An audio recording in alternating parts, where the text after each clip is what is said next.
Hey everybody, I wanted to speak today about the difference between the fear that is an intuitive fear that tells you to stop what you're doing to pivot versus the fear that's actually holding you back from the life of your dreams.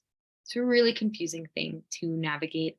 And I know a lot of my clients have a lot of hard self talk around it, and they're holding also a lot of regret because they've made decisions out of fear and now aren't sure if that was the right decision or not, if that was their intuition talking or their self sabotage. So, the first things first is fear is not one color. Fear, actually, if you break it apart, has lots of different faces. There is anxiety, there's nervousness, there's worry, there's excitement, there is horror, there is terror, there's trepidation, and then there's fear, and then there's a knowing.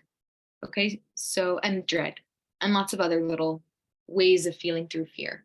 The first thing that I always say is get to know all the different colors. Think of it as like a color wheel that is fear, and it will show up differently in your body. Each flavor has either a different location in your body, a different texture in your body, and a different image or color connected to your body, to that feeling if you're not connected to your body. So I'm somebody who has a very hard time connecting to my body. So I'll usually see images. I'll either see a color or I'll see an image. Could be anything like a lake house or a pelican, anything. But that's how I know what feeling is going on inside of my body. For people who are able to connect inside their body, there might be different areas. You might feel heat, you might feel cold, you might feel a concave, like a collapsing inwards. You want to get to know each flavor of fear. So my suggestion for that is literally just closing your eyes and doing some self-inquiry of what does dread feel like in my body? And you might feel some heat go across your chest. You might feel your eyes scrunch up. Your body has this really cool thing that it doesn't know the difference between the past and the present. So just by asking that question, what does fear feel like? It will do that. It will do those micro movements, that micro facial changes.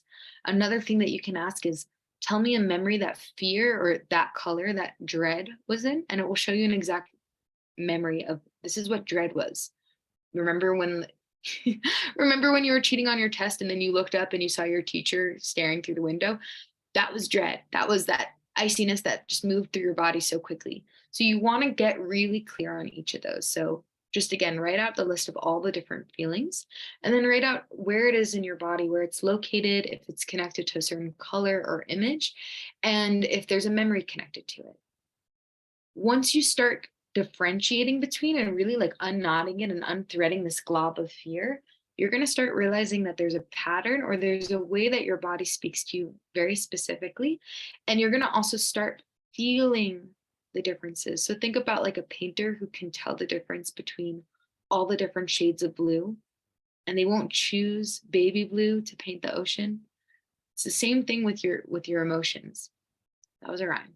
It's the same thing with your emotions. You will not be able to project a certain feeling on a situation the more you get to know it, the more you turn it into art. So now, as you've become more of a connoisseur with your feelings and emotions, think of a situation coming up. Let's say it's the bar exam or your in-laws moving in, just and then just kind of go through the list and saying, is it this feeling, is it that feeling, is that, and your body will respond to yes or no. You'll feel it. Is it dread? Yep, it is. My chest is feeling that heat. Is it anxiety? Yep, my lower back is constricting. And you'll get to know that you can feel multiple emotions at once, so you'll get to know exactly which emotions those are. Okay, so that's the fear story. So how can we tell, like, what if this is a fear that's stopping us from our truth, that's stopping us from moving forward? So go ahead and write down a time that your fear or your ego has stopped you from moving forward. So, for example, I once dated somebody where my spidey senses told me that he was not the person for me, but my fear said I have a bad rep with guys or I have a bad pattern with guys, and he was checking all the boxes, so I had to keep going. And my fear literally said, don't listen to yourself. It's better just to keep pushing yourself to date this person. Ends up being this person was probably a criminal. Just by a couple things he dropped, and then by just his history, yeah, he was a criminal.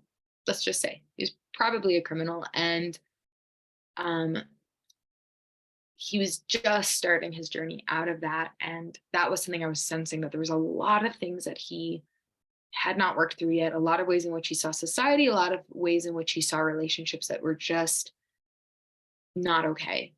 And I let my fear get away from my intuition. So that was something where you can write that down, of a time that you let your ego or your fear stop you from listening to your intuition. And then you can go in, when was a time that you let your intuition follow the way? And bring up the memory that you let that intuition bring in. And again, your intuition will say something. Your intuition is a calm voice, it's a just isness, it's connected to your higher truth. And when your intuition says something, it says it really calmly. There's not really emotion connected to it.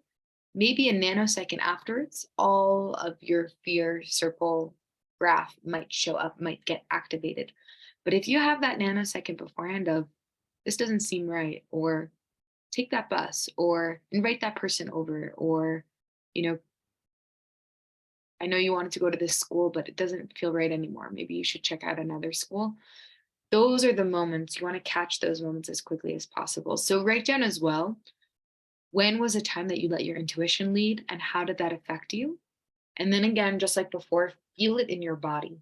What happens in your body? Ah, my intuition, actually, I feel it right here. And then the fear happens here.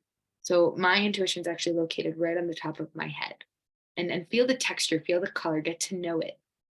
And again, think of this really like exploring an exhibit within yourself.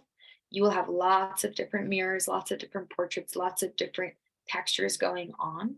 The more you become a sensory or a censored person inside of your body, the more you can become a sentient being, as in the more you can move through this world in relation to the world. You can be responding to the world instead of just reacting to it. So, fear is a wonderful thing. It stops you from getting killed. It stops you from getting eaten by lions. It stops you from signing contracts you shouldn't sign. And if you let it be the ruler of your life, you will always stay safe, which is not always a good thing. We want to take little risks. We want to get out of our comfort zone. So, getting to know all of the different colors of your fear, getting to know what your intuition feels like, and getting to know what your response, what your reactions to your intuitions usually feel like. So you can start tracing that pattern. That's the way to tell the difference between all of that. So I hope that was helpful. And I'm wishing everybody a great day. Bye.